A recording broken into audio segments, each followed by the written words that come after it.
माँ, माँ। अरे क्या माँ माँ कर रहा है? बकरी का बच्चा है क्या? अरे माँ, मजाक छोड़ो। मुझे फाइनली वो मेन चौराहे वाली दुकान मिल गई है। अब देखना, आपका बेटा दुगनी स्पीड से पैसा कमाएगा। ओफो, ये क्या? मेरी ऑनलाइन मेकअप क्लास चल रही है। इतनी जोर से क्यों बोल रहे हो आप दोनों? अरे मेरी धर्म पत्नी जी, मेकअप क्लास बाद में करना। वो चौराहे वाली दुकान मिल गई है हमको।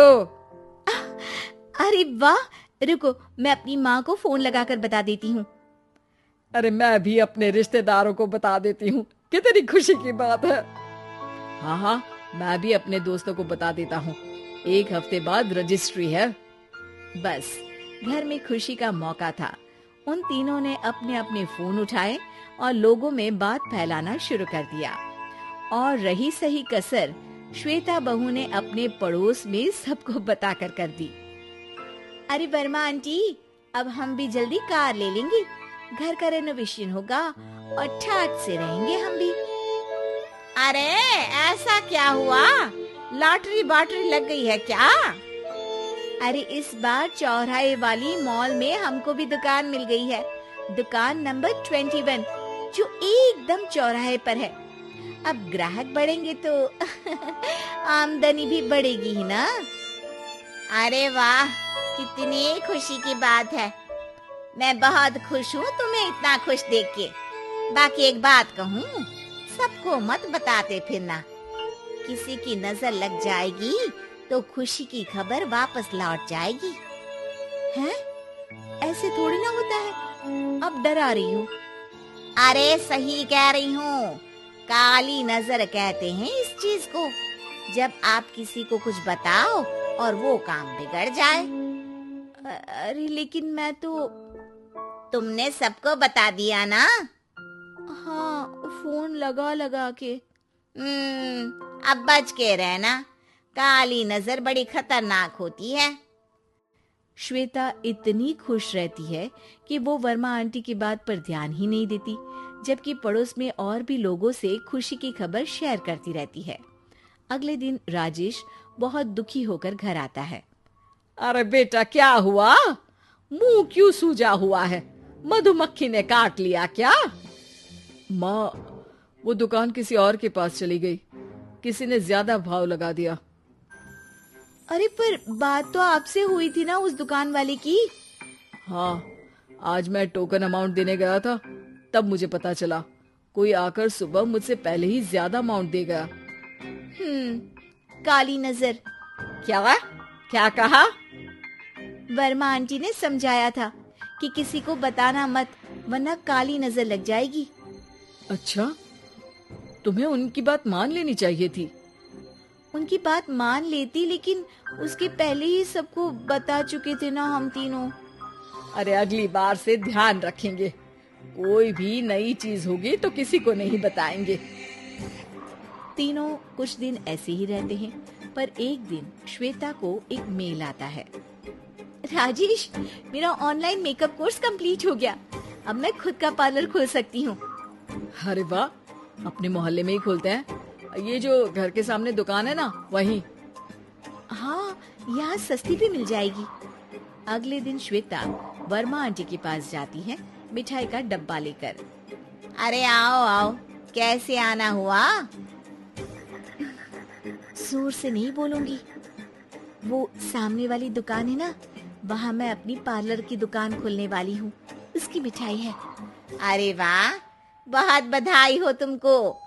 हाँ, मैं कमाने लगूंगी तो राजेश पर पूरे घर का बोझ नहीं रहेगा ना आंटी जी। ये तो है, पर ये बता कि तूने ये बात किसी और को तो नहीं बताई ना? अरे नहीं नहीं, पिछली बार गलती कर दी थी। काली नजर लगी किसी की और राजेश के हाथ से वो दुकान चली गई थी। सबको मत बताना। चलो मैं चलती हूँ, कल दुकान की बात करने भी तो जाना है। अगले दिन श्वेता दुकान के लिए मालिक से बात करने जाती है। अरे लेकिन दुकान तो हम कल रात को ही किसी को दे चुके हैं। कल ही? हाँ, कल ही। 2 दिन बाद कोई यहाँ पार्लर भी खोल लेगा। अब कहीं और दुकान देख लीजिए। अरे पर हमको भी तो पार्लर ही खोलना था। भाई एक ही दुकान है, आधी आधी तो नहीं दे सकता ना मैं। राजेश और श्वेता घर पर हताश होकर आ जाते हैं। इस बार तो किसी को बताया भी नहीं था, अब किसकी काली नजर लग सकती है। सुनो, तुमने माँ को बताया था क्या? अरे कैसी बात कर रही हो, माँ की नजर थोड़ी ना लगेगी। पक्का तुमने किसी को नहीं बताया था ना? सिर्फ वर्मा आंटी को बताया था, उन्होंने ही मुझे किसी को नहीं बताने को कहा। अरे यार तुम भी सही हो, मेरी माँ को नहीं बताने को कह रही हो, पर वर्मा आंटी को बताना तुम्हें जरूरी लगा। अरे वर्मा आंटी ने ही तो काली नजर के बारे में बताया था ना, वो हमेशा हमारा भला ही तो चाहती है। मेरी माँ भी हमारा भला ही चाहती है। अरे पर चिल्ला क्यों रहे हो, बात नहीं कर सकते क्या आराम से? नहीं आता वो आराम से बात करना, और करना भी नहीं चाहता हूँ मैं। दुकान जाने का दुख गुस्से में बदल गया था और राजेश और श्वेता में बात बंद हो गई थी।